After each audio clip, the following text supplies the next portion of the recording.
Hey hi hello welcome to my channel. This is Anjali. நம்ம இன்றைக்கி என்ன வயசில் என்ன பார்க்க போகிறோன்னா ஹிஸ்ட்ரி ஃபஸ்ட் லெசனோட இம்பார்ட்டண்ட் கொஷின் அண்ட் ஆன்சர் பார்க்க போகிறோம். உங்களுக்கு இன்னும் ஈஸியாக இருக்கணும்னு நான் கொஷின்ஸ் இங்கிலீஷில் ஆன்சர்ஸ் தமிழில் கொண்டு வந்திருக்கேன். ஸோ உங்களுக்கு கொஷின் பேப்பரில் எழுதுறதுக்கும் ரொம்ப ஈஸியாக இருக்கும். அண்ட் டிஎம்ஏல உங்களுக்கு கொஷின்ஸ் கேட்டாலுமே உங்களுக்கு ஆன்சர்ஸ் எழுதுறதுக்கு ஈஸியாக இருக்கும். அண்ட் நான் காமனாக எல்லா லெசனுக்குமே அப்லோட் பண்ண போகிறேன். அண்ட் எது டிஎம்ஏக்குள்ளது எது பப்ளிக் எக்ஸாமுக்குள்ளது நான் ஆல்ரெடி வீடியோ போட்டிருக்கேன். ஸோ அதை பார்த்துக்கோங்க. ஸோ எல்லாமே அண்டர்ஸ்டாண்ட் பண்ணி புரிஞ்சுக்கோங்க. நம்மளோட ஃபஸ்ட் கொஷின் நீங்கள் என்னன்னு பார்த்தீங்கன்னா, வாட் இஸ் ஹிஸ்ட்ரி? வரலாறு என்றால் என்ன? அதை ஆன்சர் பாருங்கள்.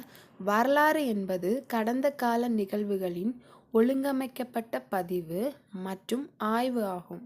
ஓகேவா? வரலாறுனா கடந்த கால நிகழ்வுகளை ஒழுங்கமைக்கப்பட்டனா அந்த வரிசைப்படி இப்போ கரெக்டாக இது ஃபஸ்ட் இது செகண்ட் அப்படி வரிசைப்படி படுத்து நமக்கு கொண்டு வர அது எப்படி ஒரு ஆராய்ச்சி பண்ணுறாங்கல்ல அந்த ஒரு விஷயம்.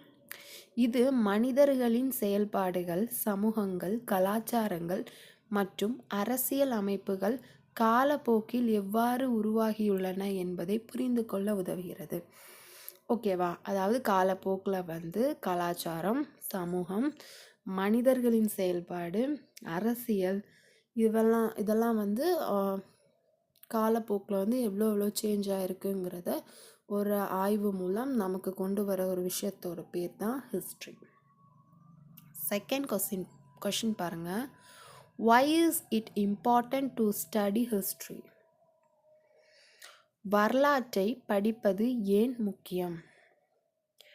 ஆன்சர் பாருங்க.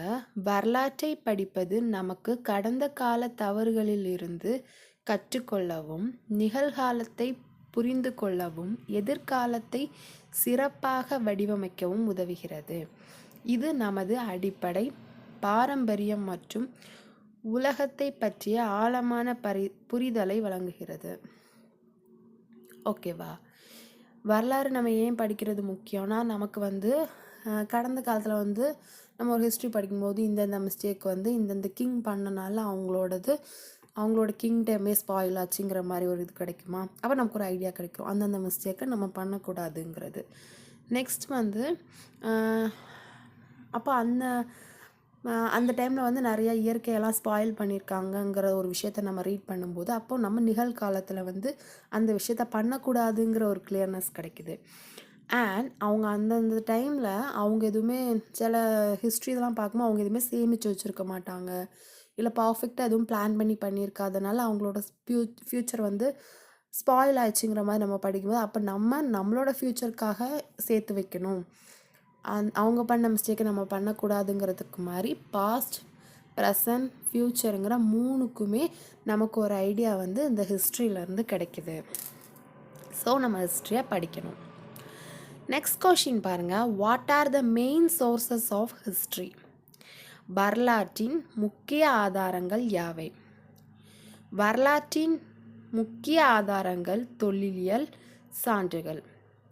தொல்லியல் சான்றுகள் என்னென்னு பார்த்தீங்கன்னா, கட்டிடங்கள், கருவிகள், கலைப்பொருட்கள், இந்த மாதிரி விஷயங்கள்லேருந்து நமக்கு கிடைக்கிற ஆதாரங்களை தான் நம்ம தொல்லியல்னு சொல்லுவோம். நெக்ஸ்ட் பாருங்கள், இலக்கிய ஆதாரங்கள், அதாவது புத்தகங்கள், கவிதைகள், நாடகங்கள், இது வழியாக கிடைக்கிறதெல்லாம் நம்ம இலக்கிய ஆதாரங்கள்னு சொல்லுவோம். நெக்ஸ்ட்டு கல்வெட்டுகள், நாணயங்கள், வெளிநாட்டு பயணிகள் குறிப்புகள் மற்றும் வாய்மொழி மரபுகள் ஆகியவை அடங்கும். இதெல்லாம் கல்வெட்டுகள் மூலமாக நமக்கு நிறைய விஷயம் தெரிய வந்திருக்கும், நாணயங்கள் மூலமாக தெரிய வந்திருக்கும். வெளிநாட்டு பயணிகள் இங்கே அந்த டைமில் இங்கே வந்துட்டு போனவங்க அவங்கக்கிட்ட அவங்களோட பேரண்ட்ஸ் இல்லை ஃப்யூச்சர்ஸில் யாராவது சொல்லி கொடுத்தது நமக்கு இப்போ உள்ளவங்கக்கிட்ட என்னோட கிராண்ட்பா இப்படி சொன்னாங்க அந்த மாதிரிங்கிற சில விஷயம். வாய்மொழி மரபு, அதாவது சொல்லுவாங்களா, எங்கள் தாத்தா அப்படி இருந்தாங்க, எங்கள் தாத்தா இருக்கும்போது ஊர் இப்படி இருந்துச்சு, அந்த மாதிரியெல்லாம் சொல்கிற அடுத்தடுத்த ஜென்ரேஷனுக்கு கொண்டு போகிறது தான் நம்ம ஹிஸ்ட்ரின்னு சொல்கிறோம். Next, what is the different between prehistory and history? ப்ரீ ஹிஸ்ட்ரிக்கும் ஹிஸ்ட்ரிக்கும் என்ன டிஃப்ரெண்ட் பார்க்கலாமா? வரலாற்றுக்கு முந்தைய காலத்திற்கும், அதாவது ப்ரீ ஹிஸ்ட்ரி, வரலாற்று காலத்திற்கும் உள்ள வேறுபாடு என்ன? ஆன்சர் பார்க்கலாமா? வரலாற்றுக்கு முந்தைய காலம் என்பது எழுத்து முறை கண்டுபிடிக்கப்படாத காலத்தை குறிக்கிறது. ரைட்டிங்லாம் கண்டுபிடிக்கிறதுக்கு முன்னாடி உள்ள காலத்தை தான் நம்ம ப்ரீ ஹிஸ்ட்ரின்னு சொல்லுவோம். ஸோ இது வந்து உங்களுக்கு 2 மார்க் வர வாய்ப்பு இருக்குது. What is prehistory? நம்ம எழுத்து முறை கண்டுபிடிக்கப்படாத காலத்தை குறிக்கிறது. அப்போ அந்த அந்த காலத்தில் தான் எழுத்து முறையே இல்லையே. அப்போது அங்கே உள்ள ஹிஸ்ட்ரி நமக்கு எப்படி கிடச்சிருக்கோன்னா, அகல் ஆராய்ச்சி செய்வாங்க, அகழ்வாராய்ச்சி. அந்த ஒரு பில்டிங்கில் போய் அதில் தோண்டி அதில் சில பொருட்கள்லாம் கண்டுபிடிச்சி அதிலேருந்து இவங்க என்னென்ன பொருள் யூஸ் பண்ணியிருக்காங்க, ஸோ இந்த மாதிரி இருந்திருக்கலாம்னு சொல்லுவாங்கள்ல, அதுலேருந்து மூலம்தான் நமக்கு அந்த அந்த டைமில் உள்ளதை ப்ரீ ஹிஸ்ட்ரி வந்து நமக்கு கொஞ்சம் அந்த மாதிரி தான் கிடச்சிருக்கும், பர்ஃபெக்டாக இருக்காது. ஸோ அதை பாருங்கள். இக்காலத்தை பற்றிய தகவல்கள் பெரும்பாலும் தொல்லியல் ஆராய்ச்சியாளர்களால் மூலம் பெறப்படுகின்றன. வரலாற்று காலம் என்பது எழுத்துப்பூர்வ பதிவுகள் கிடைக்கும் காலத்தை குறிக்கிறது. ஓகேவா? அப்போ ஹிஸ்ட்ரிங்கிறது எழுத்துப்பூர்வ ஆதாரங்கள் கிடைச்ச விஷயங்களை எந்தெந்த காலத்திலிருந்து நமக்கு எழுத்துப்பூர்வமான ஆதாரங்கள் கிடைச்சிச்சோ அந்த காலத்தை தான் நம்ம என்னன்னு சொல்கிறோம்? ஹிஸ்ட்ரின்னு சொல்கிறோம். ஸோ ப்ரீ ஹிஸ்ட்ரினா என்னென்னா, என்னென்ன அந்த எழுத்து பழக்கம் கண்டுபிடிக்கிறதுக்கு முன்னாடி உள்ள காலகட்டத்தை நம்ம ப்ரீ ஹிஸ்ட்ரின்னு சொல்கிறோம். நெக்ஸ்ட் கொஷின் பாருங்கள். Who is considered the father of history? வரலாற்றின் தந்தை என்று யார் கருதப்படுகிறார்? யார் தெரியுமா? ஹெரோடோட்டஸ்.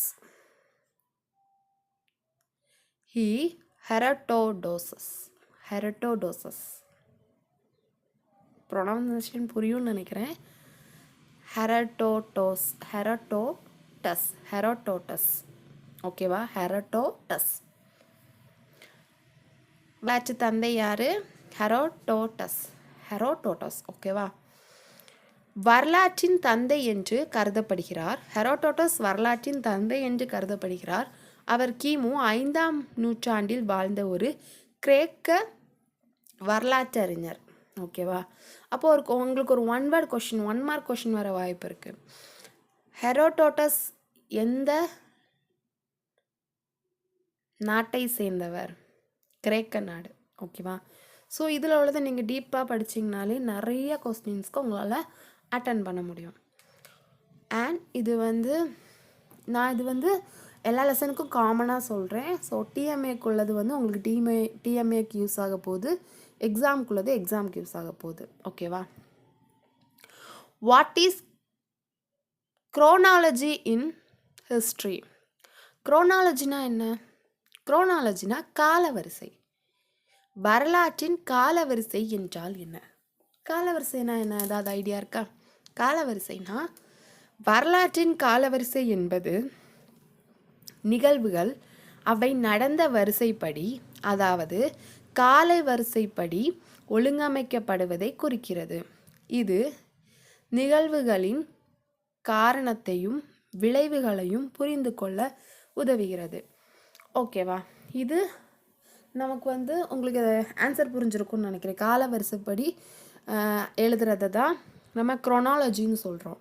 ஸோ கொஷின் பேப்பரில் இல்லை டிஎம்ஏல குரோனாலஜினா என்னன்னு கேட்டிருந்தாங்கன்னா நீங்கள் வந்து ரொம்ப என்னடா அது புது வேர்டாக இருக்கேன்னு யோசிச்சிடாதீங்க. அது காலவரிசை. ஓகேவா? ஸோ இந்த மாதிரி உள்ளதை பற்றி நமக்கு ஃப்யூச்சரில் பாஸ்டில் நடந்ததை நம்ம கரெக்டாக அனலைஸ் பண்ண முடியும். எப்படின்னு பார்த்தீங்கன்னா, இப்போது நமக்கு காலவரிசைப்படி எழுதலைன்னு வைங்களேன், ஒரு இதே இல்லாமல் எழுதியிருக்காங்கன்னா, சிலப்போ 3rd வேர்ல்டு வாரை தூக்கி ஃபஸ்ட்டில் எழுதி வச்சுருக்காங்க, ஃபஸ்ட்டு வேர்ல்டு வாரை தூக்கி லாஸ்ட்டில் எழுதி வச்சுருக்காங்கன்னு வைங்க. ஒரு எக்ஸாம்பிளுக்கு சொல்கிறேன், அந்த மாதிரி எழுதி வச்சுருக்காங்க. ஸோ இல்லைன்னா அந்த மாதிரி கொலாப்ஸ் பண்ணி எழுதி வச்சுருக்காங்க. அப்போ நமக்கு ஒரு கிளியர்னஸ் கிடைக்குமா? கிடைக்காது. அதே போல் தான் நம்ம கரெக்டாக ஃபஸ்ட்டு வேர்ல்டு வார் நடந்துச்சு, அதில் இந்த மாதிரி ப்ராப்ளம் நடந்துச்சு, இந்த மாதிரி முடிஞ்சிச்சு அப்படி நமக்கு அதை படிச்சுட்டு நெக்ஸ்ட்டு செகண்ட் வேர்ல்டு வார் பற்றி படிக்கும் போது தான் ஓகே அது அப்பப்போ அது நடந்துருந்துச்சு, அதனால இந்த வேர்ல்டு வார் நடந்திருக்குங்க நமக்கு ஒரு ஐடியா கிடைக்கும். ஓகேவா? நெக்ஸ்ட் பாருங்க, give an example of primary source in history. வரலாற்றில் உள்ள முதன்மை ஆதாரத்திற்கு ஒரு உதாரணம் கொடுங்கள். பிரைமரி சோர்ஸ்னா முதன்மை ஆதாரம். பிரைமரி செகண்டரி தெரியும்ல. பிரைமரினா முதன்மை, செகண்டரினா துணை. பிரைமரி சோர்ஸ் என்னன்னா அசோகரின் கல்வெட்டுகள் வரலாற்றின் ஒரு சிறந்த முதன்மை ஆதாரமாகும். இவை அசோகரின் ஆட்சி காலம், அவரது கொள்கைகள் மற்றும் தர்மம் பற்றிய நேரடி தகவல்களை வழங்குகிறது. ஓகே, அப்போது பிரைமரி சோர்ஸ் ஹிஸ்ட்ரின்னு கேட்டால் எழுதிடலாம்ல. அசோகரின் கல்வெட்டுகள், அசோகரின் கல்வெட்டுகள் தான் ரொம்ப முதன்மையான ஆதாரமாக இருக்குது. ஏன்னா அந்த கல்வெட்டில் எல்லாமே கிளியராக கால வரிசைப்படி அவ்வளோ நீட்டாக இருக்கிறனால நமக்கு ஈஸியாக அண்டர்ஸ்டாண்ட் பண்ணிக்க முடியுது. நெக்ஸ்ட் பாருங்கள், give an example of secondary source in history. வரலாற்றில் ஒரு துணை ஆதாரத்திற்கு ஒரு உதாரணம் கொடுங்கள். ஆன்சர் பாருங்கள், ஒரு வரலாற்று புத்தகம் அல்லது ஒரு ஆய்வு கட்டுரை அது முதன்மை ஆதாரங்களை அடிப்படையாக கொண்டு எழுதப்பட்டிருந்தால் அது ஒரு துணை ஆதாரமாகும். உதாரணமாக, ஒரு நவீன வரலாற்றாசிரியர் அசோகரின் கல்வெட்டுகளை படித்து அதை பற்றி ஒரு புத்தகம் எழுதினால் அந்த புத்தகம் ஒரு துணை ஆதாரம். புரியுதா? பிரைமரி சோர்ஸ்னால் என்னன்னா, நான் இப்போ ஒரு என்னோடய வாழ்க்கை ரகசியத்தை இல்லை என்னோடய வாழ்க்கையில் நடந்த ஒரு விஷயத்த இல்லை வாட்டெவர் ஏதோ ஒரு திங்கை நான் ஒரு கல்வெட்டில் எழுதுகிறேன். அது கல்வெட்டிலேருந்து நீங்கள் படிக்கிறீங்கல்ல. இப்போ நான் என்னோடய வாழ்க்கையில் நடந்த ஒரு எல்லா விஷயத்தையும் ஒரு கல்வெட்டில் எழுதுகிறேன். அதை நீங்கள் டைரெக்டாக படிக்கிறீங்க. அது பிரைமரி சோர்ஸ். இப்போது நான் அந்த கல்வெட்டில் எழுதுனதை உங்களில் ஒருத்தர் நான் அதை அப்படி படித்தேன், அதில் என்னென்ன விஷயங்கள்லாம் இருந்துச்சுன்னு ஒரு புத்தகமாக எழுதுறீங்க. அதை நிறைய பேர் வாங்கி படிக்கிறாங்க. அது செகண்டரி சோர்ஸ். கிளியர் ஆயிடுச்சா?